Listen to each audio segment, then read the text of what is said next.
Hey guys, welcome back. So we're going to go ahead and try to wrap up this appendicular skeleton here. We left off last time talking about a lot of structures on our femur. And today we're going to take a look at what most of you guys probably call your shin. This right here is your tibia and your fibula. Okay, there's no such thing as a tibula. There's no such thing as a fibia. All right, don't mix those up. I see it a lot. Tibia, fibula. Those are the way you want them to be. So let's talk about them. This is going to be the lateral bone, and this is the anterior view. And so we're looking at the shin, if you will, of the front of someone's right leg. It'll help you to kind of orient yourself. So we're going to start to name some things, but a lot of it's going to be repetition. I hope you find it's not too tough.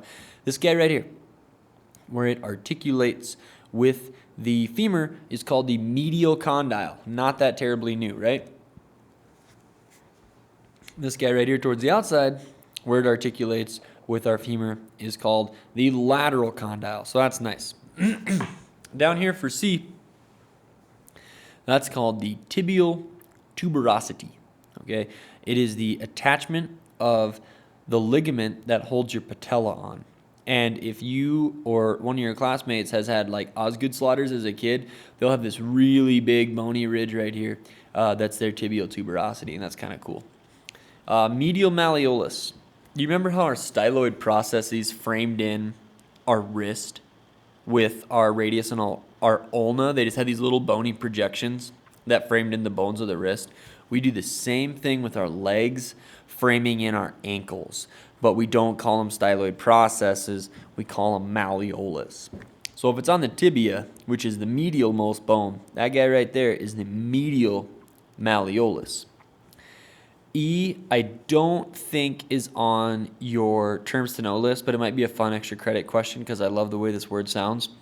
These little ridges that poke up in the middle of where your femur meets your tibia are called tibial spines, which is the boring name. Or this one, which I really enjoy, intercondylar eminence. That's what they are, the intercondylar eminence. I get a kick out of that name. Anyways, let's jump over to your fibula. It's a pretty simple structure, really. There's not a lot going on with the fibula. This guy up here, it's called the head. It's pretty logical, right? This guy down here, that was the medial malleolus. That's the lateral malleolus. And then this right here is the body. And that's really about it. It's not too bad. The fibula is a pretty easy bone. So then here you can see an x-ray of some stuff you should be able to identify. Certainly the lateral condyle, medial condyle. Right here is that super fun intercondylar eminence, and right here is the head of your fibula. So a little bit of an x-ray view, a little tougher to see, but there you have it. All right, so we've made it down to the ankle, and now we've got to get into these ankle bones, and this is kind of a tough one. You'll want to do some labeling practice on these guys. These guys right here, we call them tarsal bones, okay? Tarsals and metatarsals are the ankle, the foot, and then your phalanges are your toes, just like your phalanges were your fingers. And so the 7 tarsal bones you're going to have to know. The top is called the talus. The talus is what your tibia actually articulates with or sits on top of. Now, this one down here is what makes up your heel, and that's called the calcaneus. It supports most of your body's weight when you're stepping, lands first on the calcaneus, and so it's a pretty big bone. After that, they get quite a bit smaller. All the way to the outside, so this is leading up to the big toe, this is leading out to the pinky toe, right? All the way to the outside, laterally, you get this bone called cuboid, which is cool because cuboid, I mean, it's kind of square-ish looking, so I can work with cuboid there. Now we get to some tricky ones. We get to these bones called cuneiforms, and the cuneiform means shaped like a wedge. And so tiny, kind of triangular shaped bones, and we're going to go lateral cuneiform, intermediate cuneiform, and medial cuneiform. And so medial's the middle of the foot, lateral's towards the outside, and then intermediate, of course, is in the middle. So those take a little, the whole ankle just takes a little bit of practice. And then this one, you get this kind of arch, and it's actually very near the arch of your foot. Is called the navicular bone. So if you like this, you can use it. This is their little acronym. Tally can't come, Luke instead must navigate. And so they go Tally can't come, and then they go lateral to the inside. Luke instead must navigate. For navicular, if you like it, go for it. If you want to make something else up, running from the bottom of the foot to the top, be my guest. You make whatever memory trick you want. If you want to just get the blank foot in practice, you can absolutely do that. You have a worksheet on this, and I would actually utilize those online labeling exercises I linked you to, because you might very well get a view of the side of the foot or the bottom of the foot, and everything you practiced is no good anymore. So it's good to get a few different views of that. So I'd really encourage you to do that. And so here it is again. This would be very similar to what you might see on a test. You get all the ankle bones and your metatarsals and your phalanges. And so the rest of your foot, it's kind of cool. With your metatarsals, we name them just like we do with our hand. The hand had metacarpals. Your foot has metatarsals. And so what we get is a few terms you're going to need to know for these. This kind of talks about joints for a bit. These are our phalanges, and they do them the same way. Proximal phalange of the 5th digit, middle phalange, distal phalange of the 5th digit, proximal middle distal, just exactly like hands, where our thumb was our first digit. Now our toe is our first digit.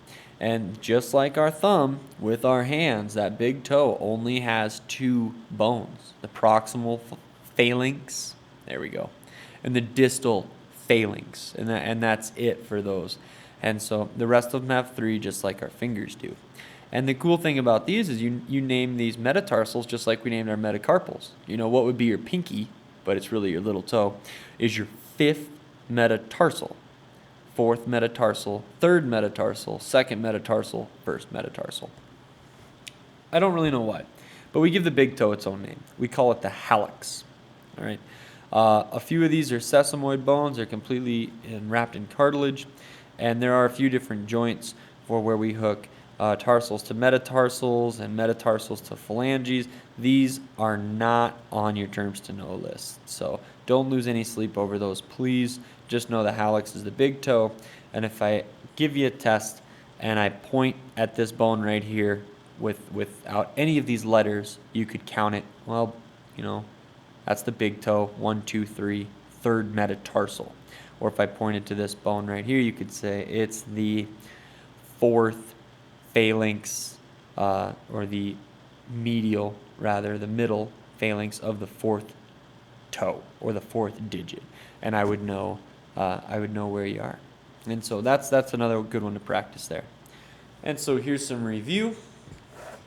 If you get an image like this on your test, I'll kind of help you walk through it. You get a set of coxae right here. You get hips, and you got to look at these and figure out what's going on. What's front, what's back, what's left, what's right, that kind of stuff. If I were you taking this test, first thing I'd look for is this right here.